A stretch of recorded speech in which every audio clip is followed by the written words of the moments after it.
baik. Ta'zim wal ikraman saya kepada kakak-kakak mahasiswa dan abang-abang mahasiswa yang telah sudi kiranya melaksanakan acara musabaqah tilawatil Quran di Kecamatan Sawang. Ta'zim wal ikraman saya kepada protokol yang telah memanggil nama baik saya sehingga saya berdiri di sini. Dan tidak lupa ta'zim yang teristimewa saya kepada hadirin dan hadirat yang dirahmati Allah. Mohon maaf sebelumnya, berdirinya saya di sini bukan untuk memperlihatkan pakaian saya yang sederhana ini dan bukan pula memamerkan wajah yang alhamdulillah cantik ini.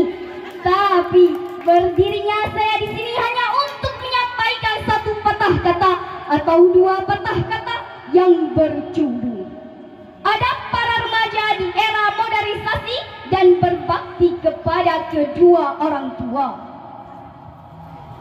Mendengar kata-kata remaja, maka pikiran kita akan terbayang pada sosok anak manusia yang sedang mengalami masa pubertas, atau dalam kamus gaul biasanya kita kenal dengan sebutan ABG alias anak baru gede.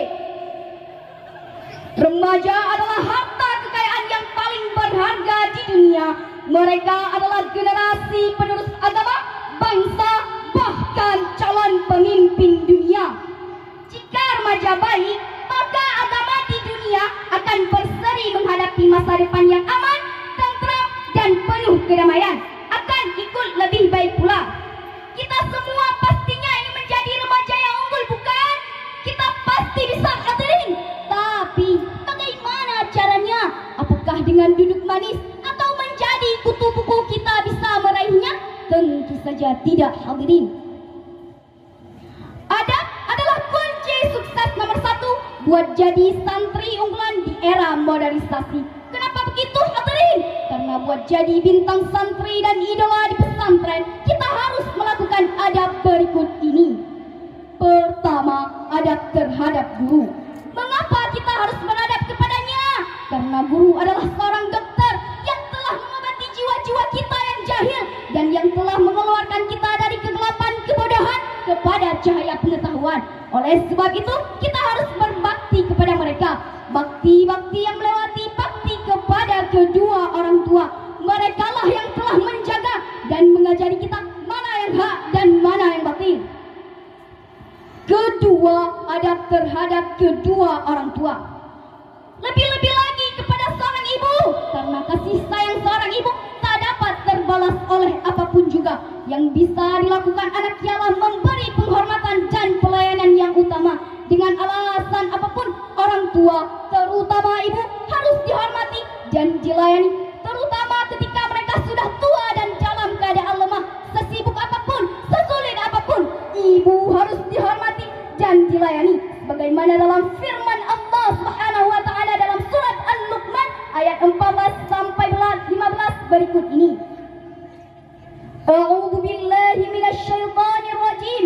Wa wassayna al-insana biwalidayhi hamalathu ummuhu wahnan 'ala wahnin wa fisaluhu fi 'amaini an ishkur li wa liwalidayhi ilayyal masir. Wa in jahadaka 'ala an tusyrika bi ma laysa laka bihi 'ilmun fala tuti'huma wa sahibuhuma fid dunya ma'rufa wattabi' sabila man anaba ilayya thumma ilayya marji'ukum fa unabbi'ukum bima kuntum ta'malun. Yang maksudnya, dan kami perintahkan kepada manusia agar berbuat baik kepada kedua orang tuanya. Ibunya telah mengandungnya dalam keadaan lemah yang bertambah-tambah dan menyapihnya dalam usia 2 tahun. Bersyukurlah kamu kepada Tuhanku dan kepada kedua orang tuamu. Hanya kepada aku kembalimu. Dan jika keduanya memaksamu untuk mempersekutukan aku dengan engkau yang tidak mempunyai ilmu tentang itu, maka janganlah engkau menaati keduanya. Dan pergaulah keduanya di dunia dengan baik, dan ikutlah jalan orang-orang yang kembali kepadaku. Hanya kepada aku tempat kembalimu, dan akan aku beritahukan kepadamu apa yang telah kamu kerjakan di dunia. Hadirin, intisari dari ayat di atas ialah kita diperintahkan untuk berbuat baik kepada kedua orang tua kita dan mematuhi perintah keduanya.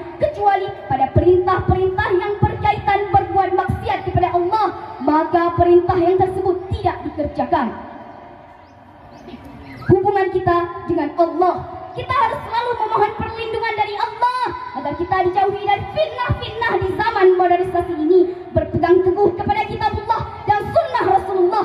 Inilah solusi agar kita tetap di atas hidayah dan petunjuknya ketika terjadi banyak perselisihan seperti di zaman sekarang. Na'udzubillahi min dzalik. Hadirin ma'asyiral muslimin rahimakumullah. Semakin lama kita hidup, semakin jauh kita melangkah, semakin banyak pula yang kita tahu. Tapi awas, jangan sampai kita terjerumus dalam hal-hal yang membuat kita rugi lahir dan batin. Sekarang ini zamannya modern, Bang. Serba canggih, Kak. Serba teknologi, deh. Mau bicara sambil tatap muka, tinggal koneksi. Mau tahu tentang dunia yang update, tinggal browsing di internet. Mau tahu kabar sanak family yang berjauhan, tinggal telepon. Mau tahu status teman dan upload foto terbaru online di Facebook, tinggal chattingan. Suntuk di rumah, tinggal SMS-an. Masya Allah, serba mudah. Semua yang ingin kita lakukan saat ini, jangan kita menyalahgunakan teknologi serba canggih tersebut dengan digunakan pada hal-hal yang membuat kita semakin jauh dari Allah. Tapi gunakanlah teknologi tersebut sebagai hal yang membuat kita semakin dekat dengan agama kita. Jangan sampai teknologi tersebut merusak moral-moral anak muda zaman sekarang. Na'udzubillahi min dzalik. Hadirin, adapun kesimpulan yang dapat kita ambil dari teks pidato saya tadi, beradablah dengan semua orang, hormati kedua orang tuamu dan gurumu, dekatkanlah hubunganmu dengan Allah, gunakanlah teknologi sebagai hal yang baik, jangan menyalahgunakannya. Saya akhiri dengan sebuah pantun.